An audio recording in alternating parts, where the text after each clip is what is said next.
The sun was shining brightly over the bustling streets of London as Greg stepped out of the airport, his camera slung around his neck and a mischievous grin plastered across his face. He had been dreaming about this trip for months, and now that he was finally here, he felt like a kid in a candy store. Greg wasn't your typical tourist. He didn't care much for museums or historical landmarks unless they gave him an opportunity to show off. What he loved most was attention, and he thrived on being the center of it wherever he went. His friends, Mark and Lisa, trailed behind him, laughing at his exaggerated gestures and loud commentary about everything they passed. "Look at these people," Greg exclaimed, pointing at a group of commuters rushing past them.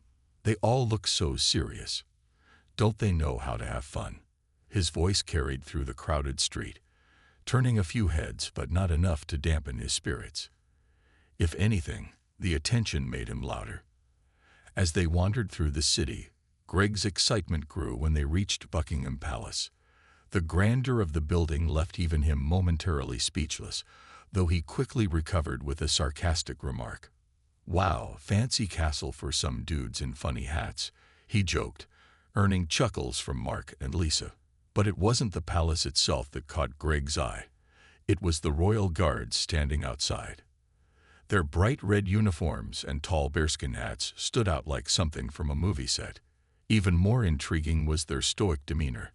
No matter what happened around them, they remained perfectly still, almost like statues. Greg couldn't help but feel a strange mix of fascination and amusement. How could someone stand there for hours without moving? It seemed impossible, or maybe just boring.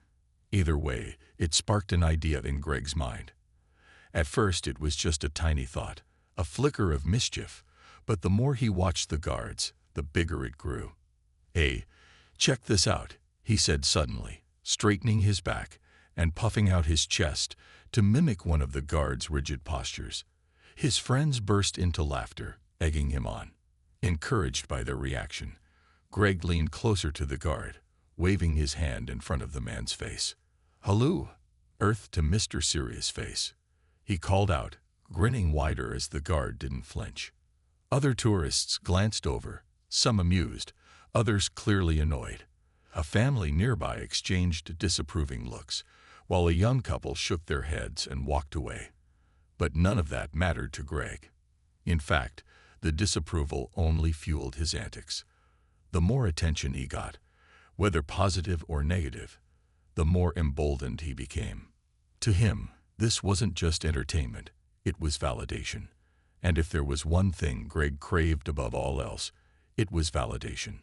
Little did he know, his harmless prank was about to spiral into something far bigger and far more dangerous than he could have ever anticipated. Greg's antics quickly escalated as he fed off the energy of his friends and the growing crowd around him.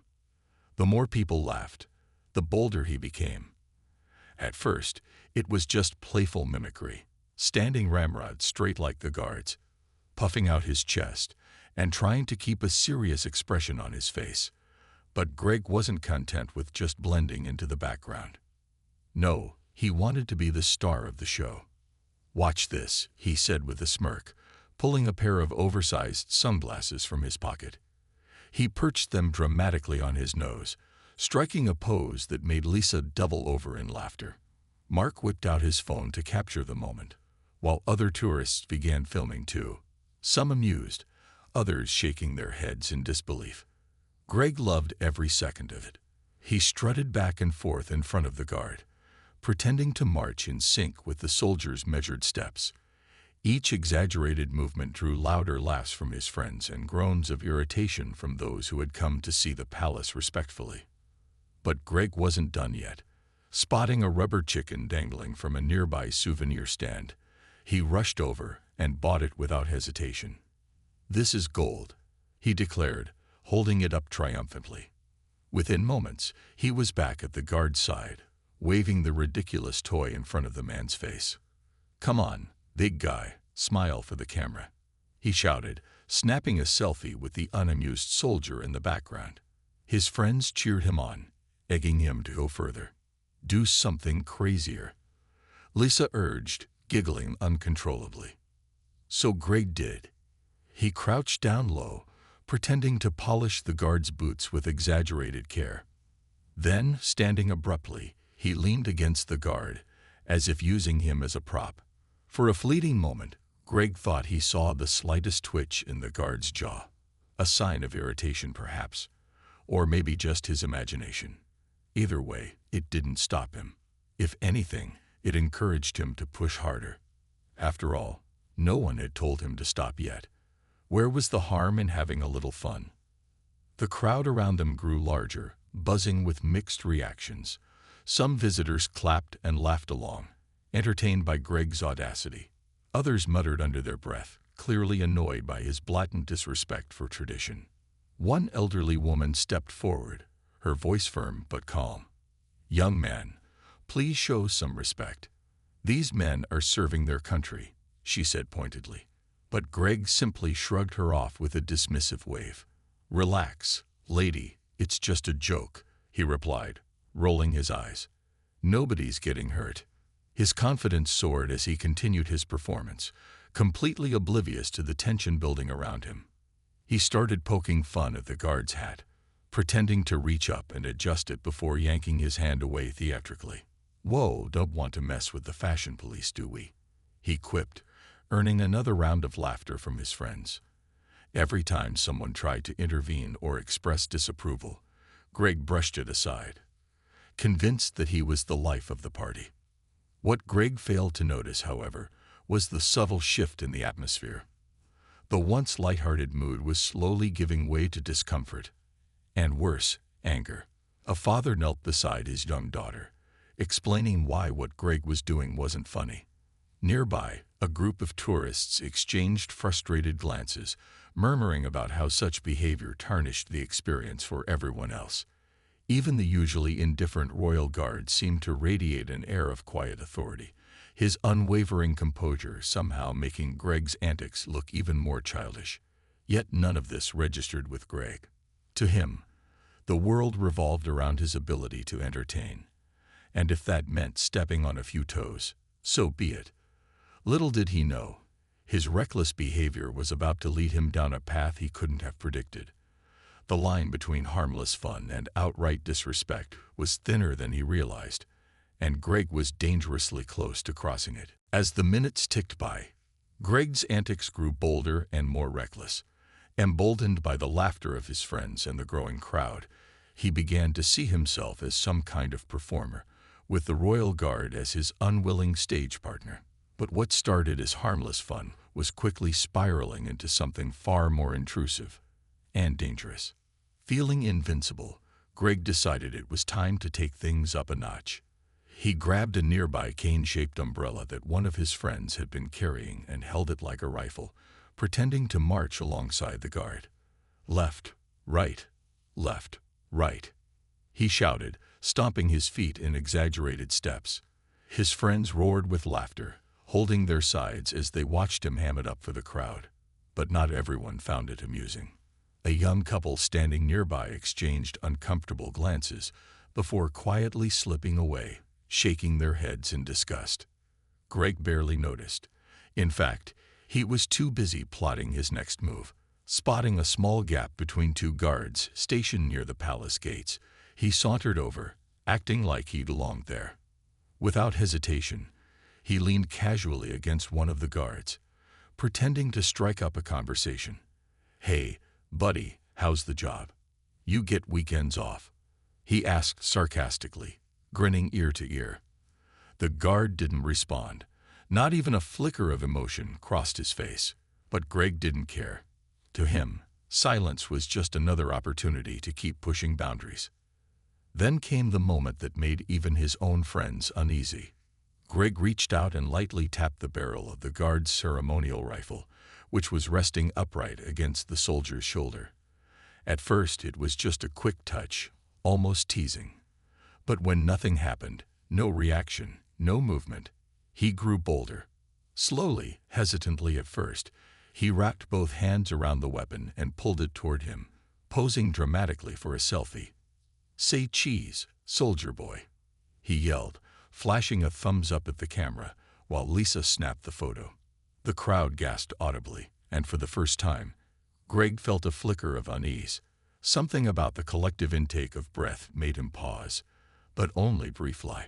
"Relax, guys," he said, addressing the murmurs around him. "It's just a prop, right? No big deal." His voice wavered slightly, betraying the confidence he'd worn like armor all afternoon. Still, he refused to back down. Instead, he doubled down, striking another pose with the rifle before finally letting go and stepping back. But the mood had shifted dramatically. What had once been a mix of amusement and irritation among the spectators now turned into outright disapproval.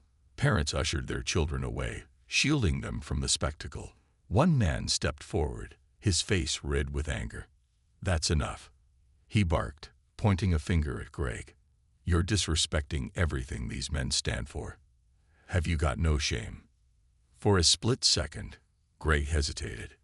The man's words hit harder than he expected, piercing through the bubble of self-assurance he'd built around himself. But instead of apologizing or walking away, Greg shrugged it off with a smirk. "Calm down, Grandpa," he shot back, his tone laced with mockery. "It's just a bit of fun. Lighten up." His friends, however, weren't laughing anymore. Lisa glanced nervously at Mark, her earlier amusement replaced by concern. Even Mark looked uneasy, shifting uncomfortably as he scanned the increasingly hostile crowd. "Maybe we should go," Lisa whispered, tugging on Greg's sleeve. But Greg shook her off, determined to have the last word, or the last laugh. Unbeknownst to him, though, the situation was about to escalate beyond anything he could control. As Greg continued to clown around, oblivious to the rising tension, a figure emerged from the edge of the crowd. A police officer, his expression stern and unreadable. He moved quickly, cutting through the throng of people until he stood directly in front of Greg. For the first time all day, Greg's bravado faltered. The officer's presence was commanding, impossible to ignore. "Sir, step away from the guard immediately," the officer ordered, his voice firm and authoritative. Greg froze, caught off guard by the unexpected confrontation. His mind raced, searching for a witty comeback or an excuse, but none came. For the first time since arriving at Buckingham Palace, Greg realized he might have gone too far. And as the officer stared him down, waiting for compliance, Greg felt a sinking feeling in the pit of his stomach, one that told him this wasn't going to end well. The air was thick with tension as Greg stood frozen, the weight of the police officer's words pressing down on him like a heavy blanket. For the first time that day, his usual bravado faltered. The smirk he had worn so confidently just moments ago slipped from his face, replaced by an uneasy expression. He glanced around nervously, suddenly aware of how many eyes were on him, most filled with disapproval, some even glaring daggers. His friends shuffled awkwardly behind him, their earlier laughter now replaced by uncomfortable silence. "Step away from the guard, sir," the officer repeated, his tone sharper this time. There was no room for negotiation in his voice, no hint of leniency. Greg hesitated for a split second before reluctantly taking a step back, raising his hand slightly as if to show he meant no harm. "It's not a big deal," he mumbled under his breath, though the quiver in his voice betrayed his attempt at nonchalance. "I wasn't doing anything wrong." But the officer wasn't having it. "You were interfering with a member of the Royal Guard and handling equipment that doesn't belong to you," he said firmly, his gaze unwavering. "That's unacceptable behavior, especially here." Greg opened his mouth to protest, but the words died on his lips when he saw the look in the officer's eyes, a mix of authority and exasperation that left no room for argument. By now, the crowd had grown larger, drawn by the commotion. Some people whispered angrily among themselves, while others recorded the scene on their phones. A mother holding her child's hand shook her head in disgust. "This is disgraceful," she muttered loud enough for those nearby to hear. Greg caught snippets of the comments swirling around him. Words like disrespectful, embarrassing, and unbelievable. Each one stung more than the last, chipping away at what little confidence he had left. As the officer began questioning him, Greg tried to play it cool, insisting that he hadn't meant any harm. "Come on, mate, it was just a joke," he said, forcing a weak laugh. "No one got hurt, did they?" But the officer didn't crack a smile. Instead, he pulled out a small notebook and started jotting down notes, asking Greg for his name and identification. Realizing there was no way out, Greg reluctantly handed over his passport, fumbling with it in his nervousness. His friends lingered nearby, unsure of what to do. Lissa looked visibly distressed, clutching her phone tightly as if debating whether to call someone for help.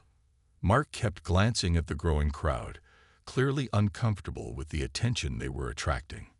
Neither of them dared to speak up in Greg's defense, not after seeing how far he pushed things. They knew better than to make matters worse. Meanwhile, the Royal Guard remained perfectly still, his stoic presence almost eerie in contrast to the chaos unfolding around him. Greg couldn't help but steal a glance at the soldier, searching for any sign of emotion, a flicker of annoyance, maybe even satisfaction, but found none. It was as if the guard hadn't even noticed Greg's antics, which only made him feel smaller somehow. All his efforts to provoke a reaction had been utterly pointless. "You need to understand something," the officer said, snapping Greg out of his thoughts. "These guards are here to serve and protect. What you did today isn't just disrespectful, it's illegal." Greg's heart sank as the reality of the situation hit him like a ton of bricks. Illegal? He hadn't thought about that. To him, it had all been harmless fun, a way to get laughs and likes on social media. Now, standing face to face with the law, he realized how reckless he'd been. The officer explained that Greg would have to accompany him to the station to answer further questions. Panic bubbled up inside Greg, but he forced himself to nod, knowing resistance would only make things worse. As he followed the officer through the dispersing crowd, he couldn't shake the feeling of shame creeping over him. Whispers trailed behind him, each word cutting deeper than the last. "What an idiot," someone muttered. Another voice chimed in. "Hope he gets what he deserves." When they reached the patrol car parked nearby, Greg hesitated before climbing inside, his mind racing with worst-case scenarios. Would he be fined? Arrested? Deported? The uncertainty gnawed at him, making his stomach churn.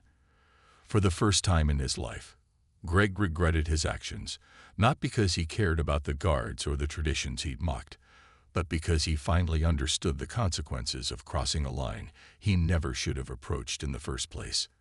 As the car pulled away from Buckingham Palace, Greg stared out the window, watching the iconic building disappear into the distance. His chest tightened with a mix of fear and humiliation. Little did he know, this was only the beginning of a much bigger reckoning, one that would change his life in ways he couldn't yet imagine. The ride to the police station felt like an eternity for Greg. Sitting in the back seat of the patrol car, he stared blankly at the floor, his mind racing with thoughts of what might happen next. The weight of his actions began to sink in deeper with every passing moment.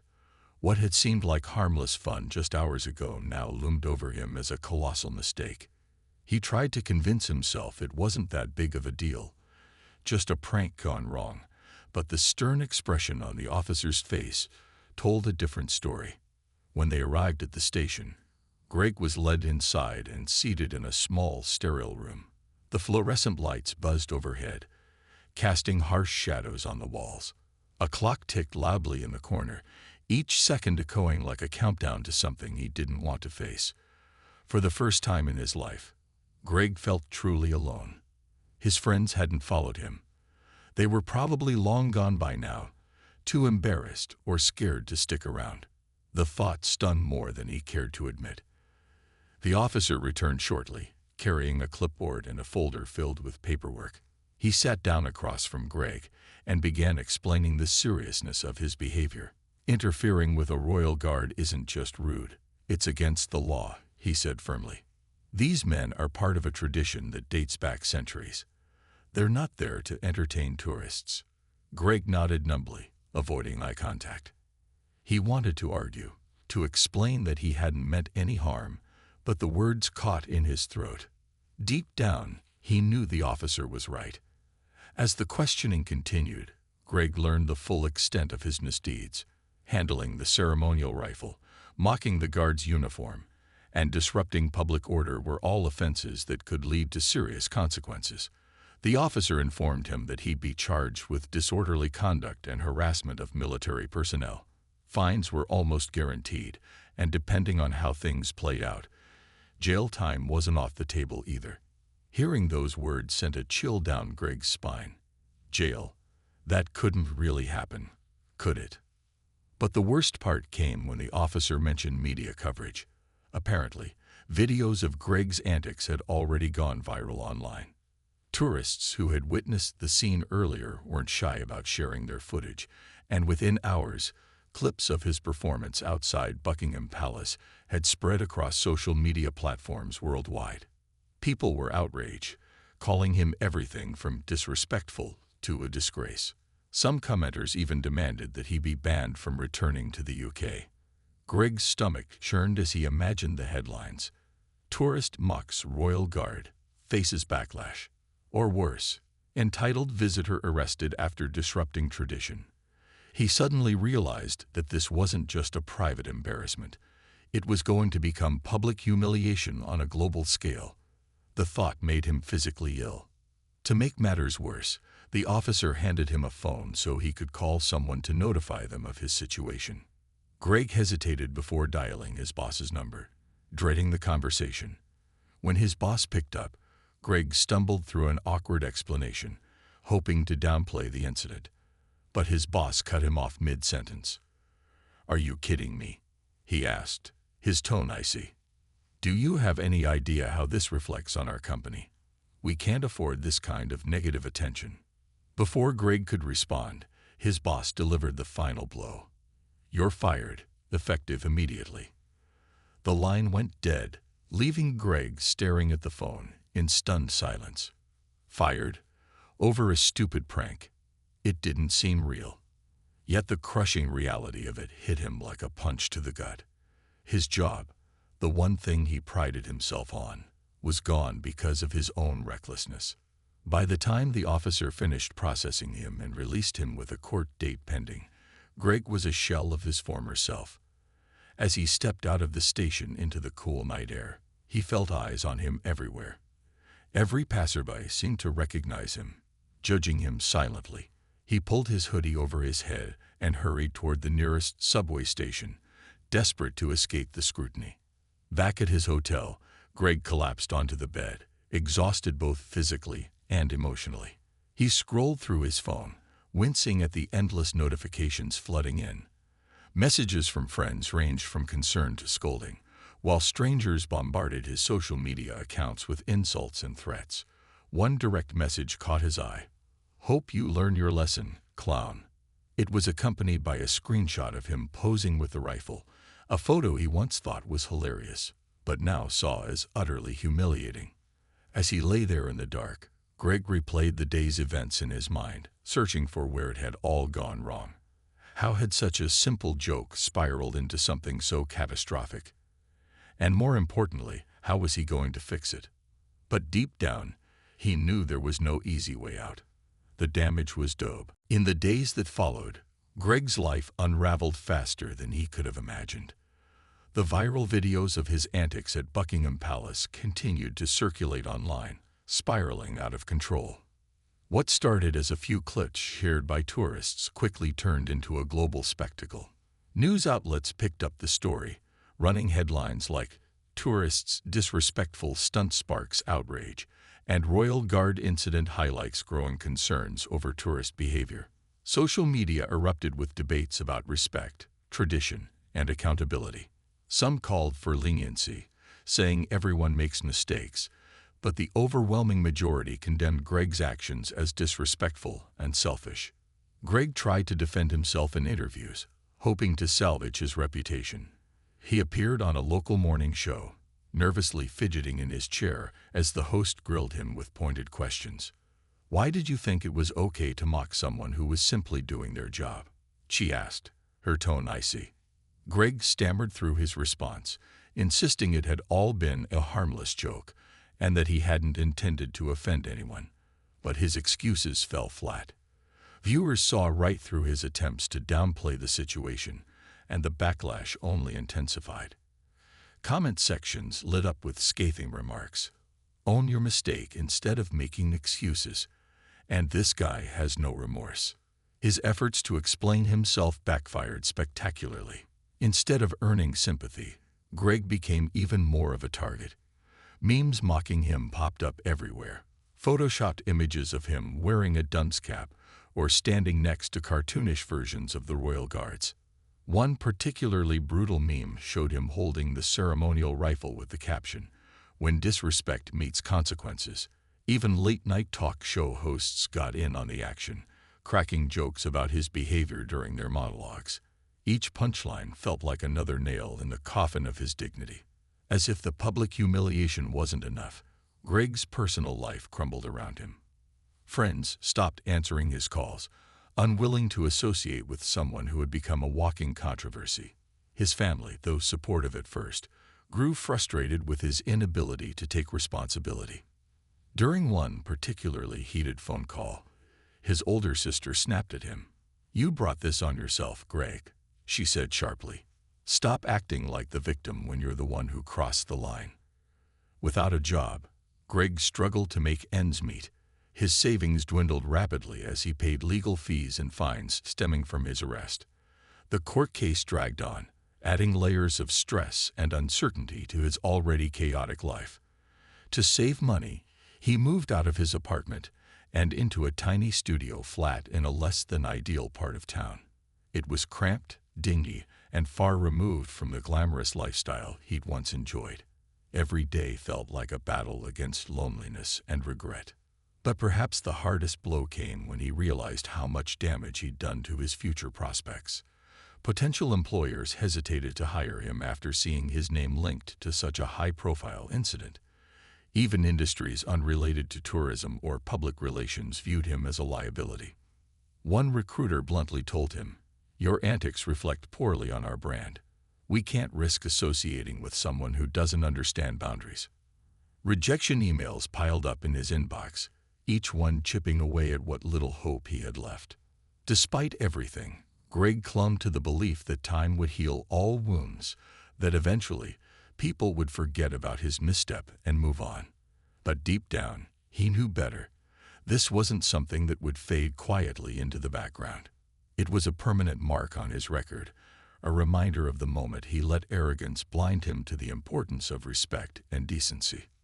One evening, sitting alone in his dimly lit apartment, Greg scrolled through old photos on his phone. Pictures of happier times stared back at him. Family gatherings, vacations, celebrations with friends. They felt like relics of a life he no longer recognized. As he set the phone aside, he caught his reflection in the mirror across the room. The man staring back looked tired, defeated, and unrecognizable. For the first time, Greg truly understood the weight of his actions, not just the immediate consequences, but the ripple effect they'd created. And yet, despite the mess he'd made, he couldn't shake the feeling that this might be an opportunity for change. Maybe, just maybe, he could learn from his mistakes and rebuild his life. But before he could even think about moving forward, he needed to confront the full magnitude of what he'd done and find a way to live with the fallout. Months passed, and Greg's life settled into a grim routine. The once vibrant man who thrived on attention now spent most of his days cooped up in his tiny studio apartment, avoiding the outside world as much as possible. He scrolled endlessly through job listings online, sending out applications that rarely received responses. When he did get called for interviews, the moment hiring managers recognized his name or saw his face, their enthusiasm faded. "We'll be in touch," they'd say politely, but Greg knew better. They wouldn't call back. The isolation weighed heavily on him. His friends had drifted away entirely, and even his family's patience wore thin. Calls from his parents became less frequent, their conversations shorter and more strained. "You need to take responsibility for your actions," his mom said during one particularly tense phone call. People make mistakes, Greg, but you have to show them you're trying to grow. Her words stung because they were true. Yet Greg still struggled to figure out how to prove he was changing when no one seemed willing to give him a chance. To cope with the loneliness, Greg began taking long walks late at night when the streets were quiet and empty. He wandered aimlessly through neighborhoods he didn't recognize, finding solace in the anonymity of the dark. During these solitary strolls, he often found himself reflecting on everything that had led him here: the arrogance, the need for validation, the disregard for boundaries. For the first time, he started to see how his behavior hadn't just hurt others. It had also trapped him in a cycle of selfishness and short-sighted decisions. One chilly evening, while walking past a small park, Greg noticed an elderly man sitting on a bench, feeding pigeons. Something about the scene struck him, a sense of calm, perhaps, or the simplicity of the moment. Against his better judgment, Greg approached the man and sat down beside him. They exchanged polite greetings, and after a few minutes of awkward silence, Greg mustered the courage to speak. "Do you ever feel like you've messed up so badly that there's no way to fix it?" he asked hesitantly. The old man chuckled softly, shaking his head. "Son, we all mess up. Life is full of second chances, if we're willing to work for them." He went on to share a story about a mistake he'd made decades ago, one that had cost him dearly at the time. But instead of giving up, he'd chosen to learn from it, slowly rebuilding trust and earning forgiveness. "Respect isn't something you demand," the man said thoughtfully. "It's something you earn by showing respect to others." Greg listened intently, feeling a flicker of hope ignite within him. Maybe this stranger was right. Maybe redemption wasn't completely out of reach. That night, as he walked home, Greg resolved to start making amends, not just to repair his reputation, but to become someone worthy of respect. Over the following weeks, Greg threw himself into volunteer work. He signed up at a local community center, helping organize events and assist with cleanup efforts. At first, people were wary of him, but his consistent presence and genuine effort eventually won them over. Slowly, he began to rebuild connections, not based on charm or humor, but on sincerity and hard work. Despite these small victories, Greg knew he couldn't undo the past. One day, while sorting through mail, he discovered an anonymous envelope slipped under his door. Inside was a photograph taken outside Buckingham Palace, the very picture he'd posed for with the Royal Guard's rifle. On the back, someone had scrawled a single sentence: "Some lessons leave lasting impressions." Holding the photo, Greg felt a pang of shame mixed with determination. The memory of that day would always haunt him, but maybe that was okay. After all, if it reminded him of how far he'd fallen, and how far he still had to go, it might just keep him grounded. As he tucked the photo away, Greg realized that true growth wasn't about erasing mistakes, it was about learning from them. And for the first time in months, he allowed himself to believe that he could turn his life around, one step at a time. Months turned into a year, and Greg's life began to transform in ways he never thought possible. The journey wasn't easy. There were days when the weight of his past mistakes threatened to pull him back under, but he refused to give up.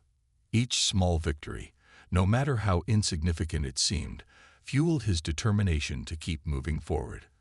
Volunteering at the community center became more than just a way to pass the time. It gave him purpose. He started mentoring teenagers who were struggling with school or personal issues, sharing stories about his own failures and what he'd learned from them. To his surprise, the kids listened, not because they saw him as perfect, but because they could relate to someone who had made colossal errors and was actively working to fix them. Word of his efforts spread slowly but steadily. One day, a local newspaper ran a feature on the community center, highlighting its impact on the neighborhood. In the article, Greg was mentioned briefly, not as the guy who mocked the Royal Guard, but as a dedicated volunteer making a difference. It was a small acknowledgement, but it meant the world to him. For the first time in years, he felt proud of himself, not for attention or applause, but for doing something meaningful. Still, there were moments when the ghosts of his past crept back in.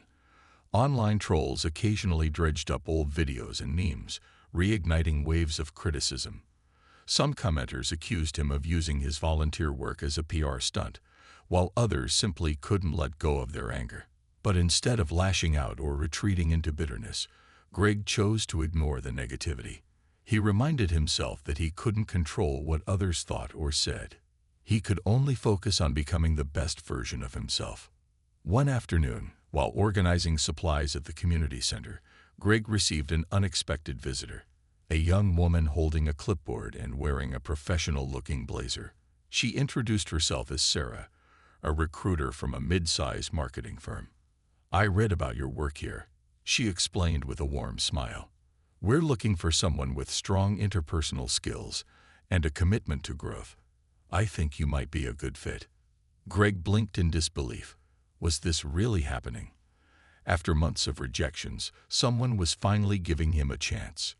During the interview process, he was honest about his past, not shying away from discussing the incident at Buckingham Palace. To his relief, Sarah didn't judge him harshly.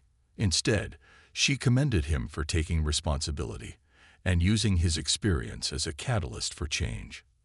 A few weeks later, he got the job. Starting over in a new career wasn't easy, but Greg approached it with humility and gratitude.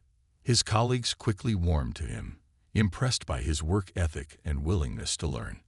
Over time, he earned their trust and, more importantly, their respect. The office environment became a safe space where he could rebuild his confidence without fear of judgment. As his life stabilized, Greg made a point to visit Buckingham Palace again, not to mock or gawk, but to reflect. Standing across the street, he watched the royal guard standing tall and stoic, their presence as commanding as ever. This time, though, he saw them differently. Instead of viewing them as props for entertainment, he appreciated the discipline and tradition they represented. He even apologized silently, knowing full well that they would never hear it. But saying it, even in his mind, felt like closing a chapter he'd left open for too long. Back home, Greg pinned the anonymous photo of himself next to the guard on his bulletin board, along with a handwritten note. "Respect isn't given, it's earned." It served as a daily reminder of how far he'd come and how much farther he still wanted to go. Years later, when asked about the incident during a team-building workshop, Greg spoke candidly. "I was reckless, selfish, and disrespectful," he admitted. "But that moment taught me one of the most valuable lessons of my life. Respect is the foundation of everything we do. Without it, we're nothing." The room fell silent, everyone moved by his honesty. As Greg stepped down from the podium, he realized something profound. The toxic tourist he once was had vanished completely. In his place stood a man who had faced his flaws head-on and emerged stronger because of it. And though the memory of that fateful day would always linger, it no longer defined him. It inspired him to keep growing, keep learning, and keep earning the respect he now cherished so deeply.